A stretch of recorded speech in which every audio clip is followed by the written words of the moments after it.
C3 Panthers Podcast this year. Our sponsor, PrizePicks, and you can go to PrizePicks.com or get the PrizePicks app for your daily fantasy football sports.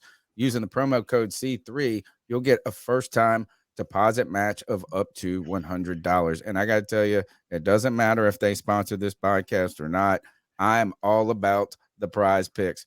Been going and we've been playing it all year on the show, guys, and just a little bit about how this works and what is going down is this is daily fantasy football sports, right? And what this does is you get to select players, and they basically identify if they are going to do more or less over their projected fantasy football projection, their fantasy projection, their football projection, right? So you pick multiple players. The more players you pick, the more it pays out. It can pay out up to 10 times your money. You can do flex picks. It's fun where you can win 2 out of 3. Just a little bit of what's been going down on my or on the C3 account.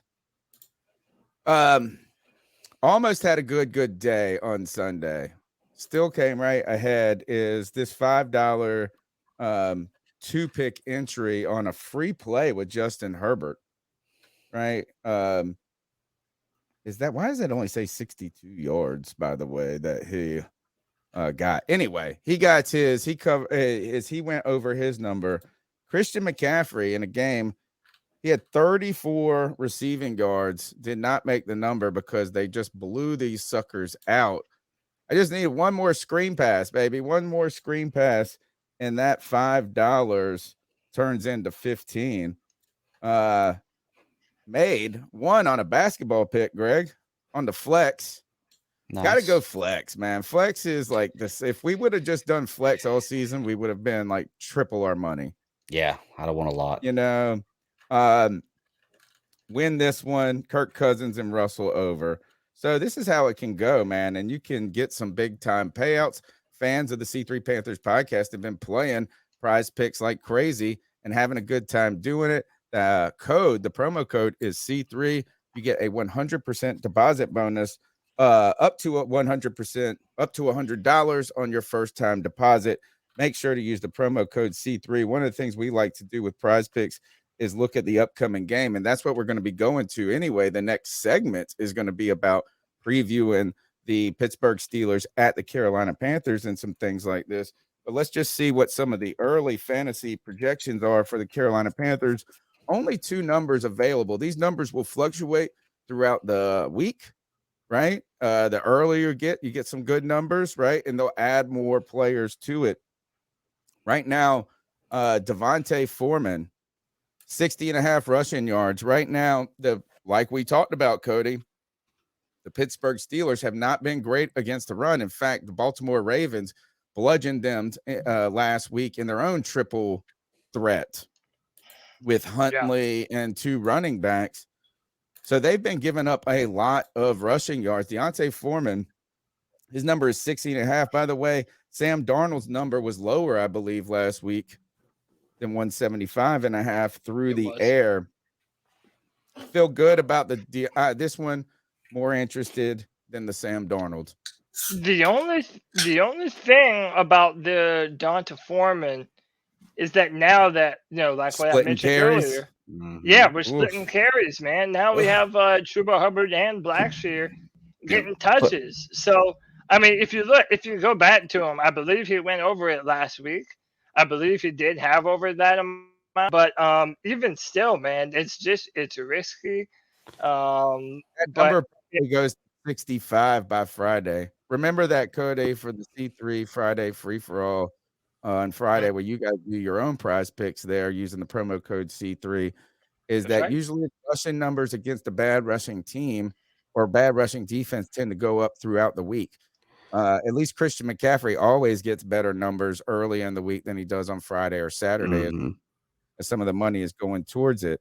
Deontay Johnson, the Pittsburgh wide receiver, 54.5. George Pickens, 46.5. And Najee Harris on the run game, over 60. You know what? It's basically you could do. Is this a running game? Is this You know what? To be honest, I like that because their quarterback situation is in flux. You know, you could almost do running back versus running back duel here. The number is identical, isn't it? Hey, I want to point out real quick why that's interesting. I want to point out real quick while you're talking about Deontay Foreman. I think that I want to ask one was he came in slightly injured, so I'm wondering if the carries were altered like that. But I'm looking at the numbers. He still had 21 carries, and Hubbard only had 14. So I mean, he still had 21 carries. Even he led the backfield by 7 carries. I like this running back versus running back play here. Yeah. That's going to be my first prize pick of the week right here. Is I'm going to do more on both of these. Unless somebody in the chat can tell me, is there anything going on with Najee Harris? I know he's not been great this year, to be honest, but like the Panthers defense is not been shut down against the run. I think, and they have a quarterback who is potentially going to be the Mason dude or whatever his dude and whatever Mason Rudolph. Yeah. Or Mitch Trubisky, who threw 3 picks last week unnecessarily. What do you guys think in the chat? I'd like to hear what you guys think about the C3 Panthers prize pick this week. But don't forget to use the promo code C3. We'll actually keep going on with the show. I'm gonna wait to see what the chat has to say about this before I put my entry entirely in. But that is our prize pick of the week. Actually, do you guys want to? We'll come back to it when we talk NFL news. We might peek at the numbers after the chat tells us what we should do. Carson says more than Foreman over Pickens under. Well, Pickens, he likes the Pickens as in the receiver. Ooh. What, J.C. Horn, he puts the seatbelt on him? Is it Foreman over Pickens under? Yeah, I like that. They really don't have a big-time receiver. Yeah, they don't have a big-time receiver on that offense. And J.C. Horn is Mr. Shut Shit Down, if you know what I'm saying. So I like that. It's only 40. Man, that's only 2 catches, though. Right. What's his guess on receptions? Because I know that he got pissed that week. He has 2 right there. He got pissed because he only got like 2 targets. Like, so he'll throw a tantrum if he only gets a few targets. So they may force feed him. That's a low number. I mean, it's not terribly low, but you know, when we go over with the big receivers, that number's like 90. Right. That's 2 plays. I guess the question is, does JC lock him up? Does JC lock him up? I'm going to do this. I'm going to come back. Cover him every play. I'm going to come back to that one, but I'm going to play this power play right here. I'm going to make this a rushing game and see what we got. We'll come back to the prize picks later on. Don't forget to use the promo code C3. Cody, we got the Carolina Panthers will be hosting. I got to take me down. I got it. Stop screen. Prize picks. Use promo code C3, damn it. Make some money. Dude, we have people messaging us all the time, gloating about how much they're winning on prize picks. That needs to be you. Make some money. Help out the podcast. Use promo code C3. Man, we're having a I even have my friends of mine that made a separate chat just for us to be able to talk about our prize picks, man. So it's add me, jokers. Add me. Also, hey, by the way, guys, if we're live, we'll be able to watch it as it happens. But there is tonight at midnight, so they're going to be starting a 12 days of promos. So for Christmas, and so the first one drops tonight at midnight. We don't know what it is, but it's going to be something new every single day. So if you guys are interested, go put your first deposit in. Again, they're going to match dollar for dollar up to $100. And then obviously you'll have an extra. If you did deposit $100 in your first go, you have basically $200 to play with. So go have some fun.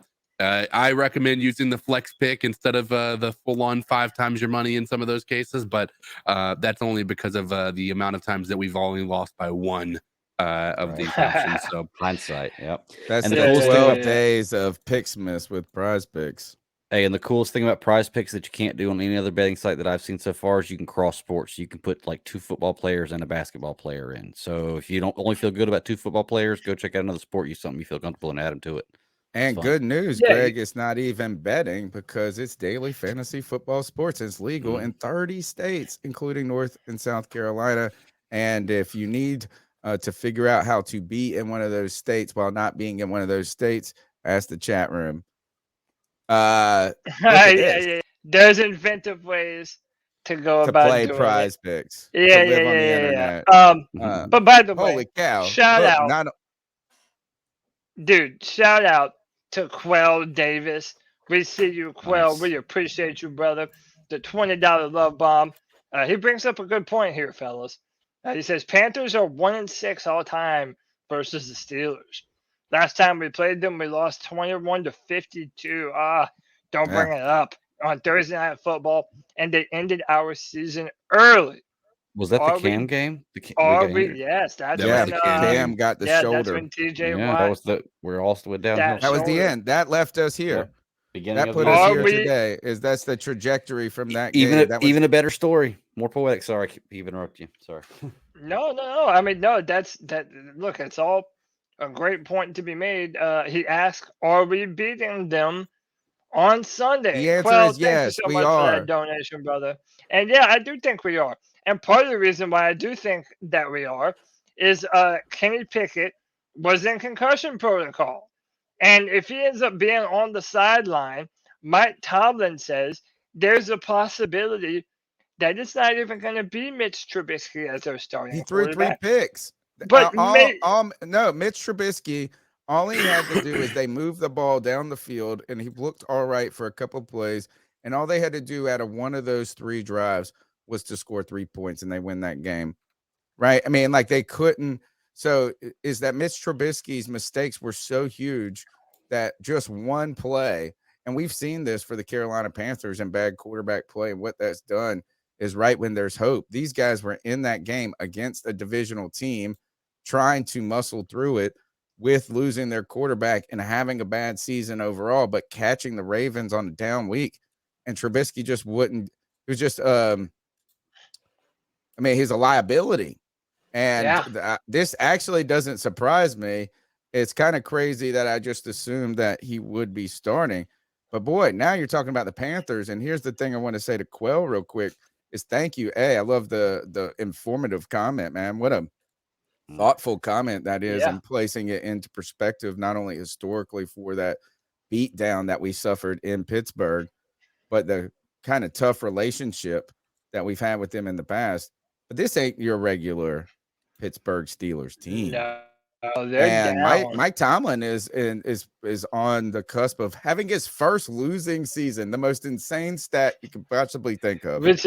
That's crazy to me. Mike Tomlin, we haven't had back-to-back losing. We haven't had back-to-back winning seasons in our team history. This guy he's never had one losing season. And he's not like only been a coach for 2 years.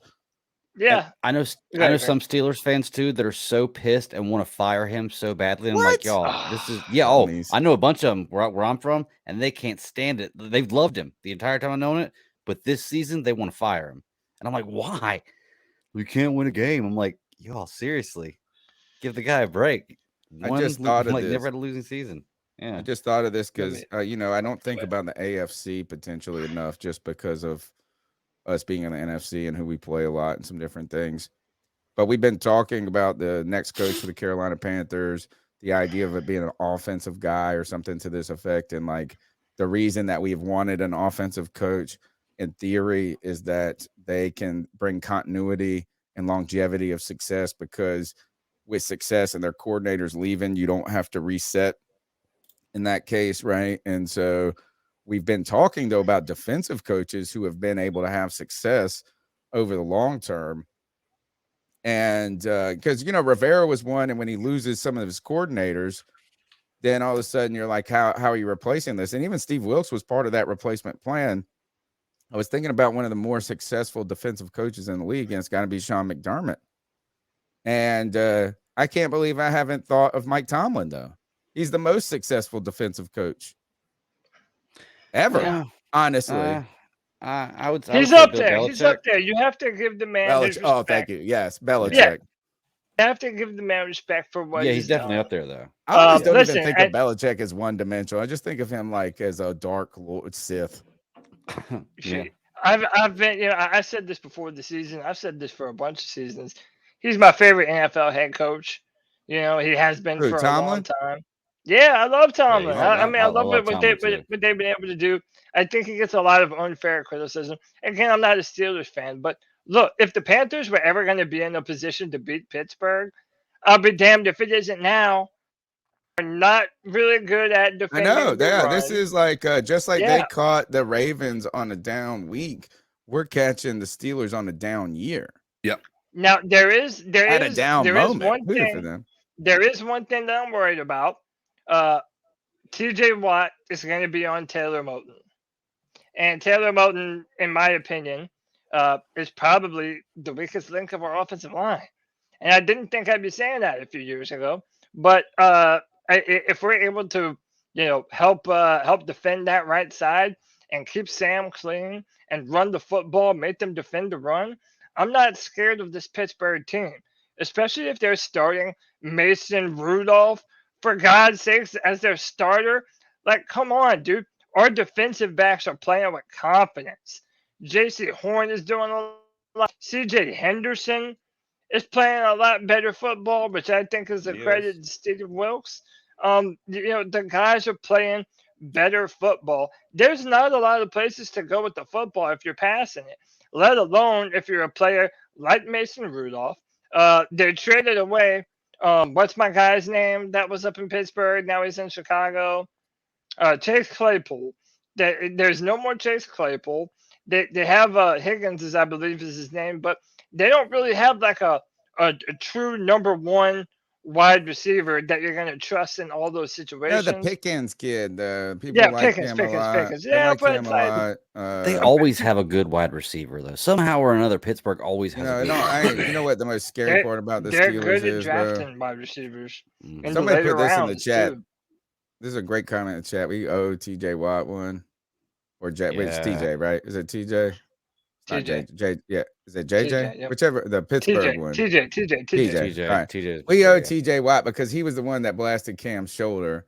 It wasn't a dirty hit or nothing. But it was illegal. It was illegal. It was illegal. It was illegal. Why's that? He was held with the crown of his head. Oh, okay. Helmet. Okay.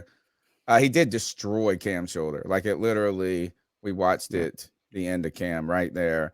And he was cooking with Norv Turner at that point, too, in this like small underneath intermediate game that he had been the best. He had never even been good at that type of game before. So we do owe him. I wouldn't be mind if we, an extra little push and shove or a little long on the jumping on the pile or something like that. But the real thing that scares me, or not scares me, that's not the right word. The problem with the Pittsburgh Steelers for the Carolina Panthers and the reason we're 1-6 against them is we have historically been terrible against 3-4 defenses. They have frustrated us and and exposed how bad our offensive line was in the past. So this would actually be great here because we've never, and Wilkes has had problems with 3-4s too, I believe. Like the Panthers just never did good against these types of defenses. And if we could win this game against them and the time that they're down, that's the most thing I'm worried about. The defensive scheme is always giving us a problem. But if our offensive line is so much better than it's been historically, now we're actually well suited to deal with that. Yeah, and I just saw this. I hadn't even seen it before. I don't know how important Chris Wormley is to their defensive line, but defensive end Chris Wormley tore his ACL and is out for the rest of the season. Called the injury significant.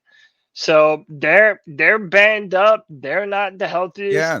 This is not the best Pittsburgh Steelers team.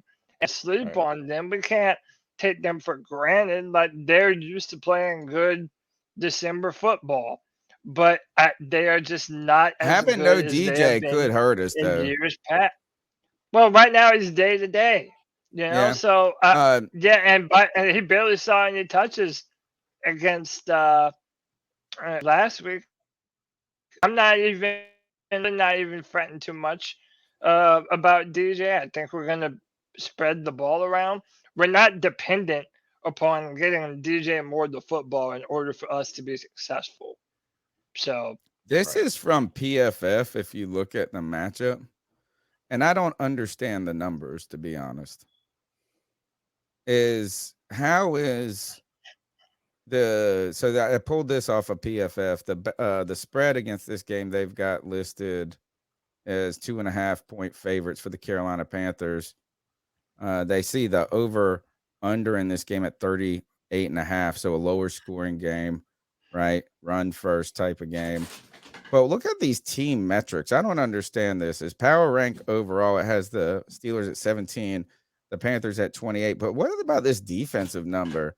How was the Carolina Panthers defense ranked 28th in the power rankings? As I don't understand that at all. Yeah.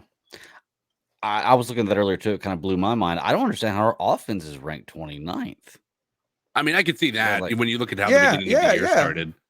Well, our average points has got to be in the 20s now. We scored. We've got scored high 20s. No. I can understand how we're not like overall ranked as a high team. Yeah. Right. Like is the power rankings. Like I can see how the Panthers aren't power ranked high, like say above 27.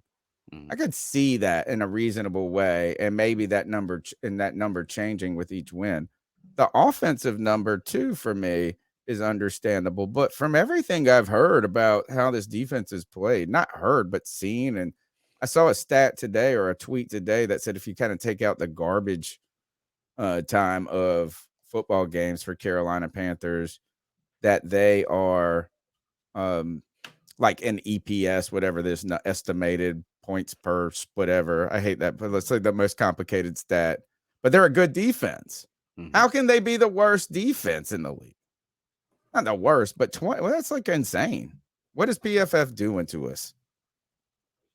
Bizarre. Doesn't make much sense. I'm telling you, people pick and choose when they love PFF. When PFF backs up your argument, you think that number's right though? That we're the 28th ranked defense in the league. No, that's what they have us ranked. Look at that number. Maybe all things considered, like over the, like we were saying. Have we given up? What's the most points we've given up all season? The Falcons game. This is why I don't. This is why I don't trust. No, it's got to be the Bengals game. On the free for all, I put the ESPN had Brian as a top 4 defensive end in the NFL, and PFF did a list of their top 10, and Brian Burner to be found. Like people think that PFF has some numbers, this biblical book of numbers that are just infallible. No, it's just a bunch of dudes who get paid to watch football film, and then they assign a grade to what they think they're looking at on film. On each play. Their opinion. Their opinion is just as suggestive as any other player or any other person, subjective rather, as any other person that's evaluating the film. They're not be-all, end-all numbers. You have to trust your own eyes over a lot of these metrics sometimes, because to me, they're just not telling the whole story. Yeah, I think there was one they had like a week and a half ago where they had Andy Dalton as like the 5th or 6th rated quarterback in the NFL based on their stats. And I was like, well, I don't know about that one. I don't know how you find that measurement, but maybe I feel like this is influencing the betting. If they're putting betting odds and then giving you bad data, like we're gonna have to get the SEC involved in the Securities Exchange Commission. Like this is some Bankman-Fried mess right here, ranking us at 28. They're using Quicken to do their metrics. PFF uses Quicken. Breaking story. You guys will hear more about that later on in the show. The number is 252-228-5098. We've still got the cat calls to go. In fact, we're about to jump into those right now. Make sure you smash the thumbs up button and be a part of the show. The number is 252-228-5098. And we've got NFL news segment coming up at the end of the show.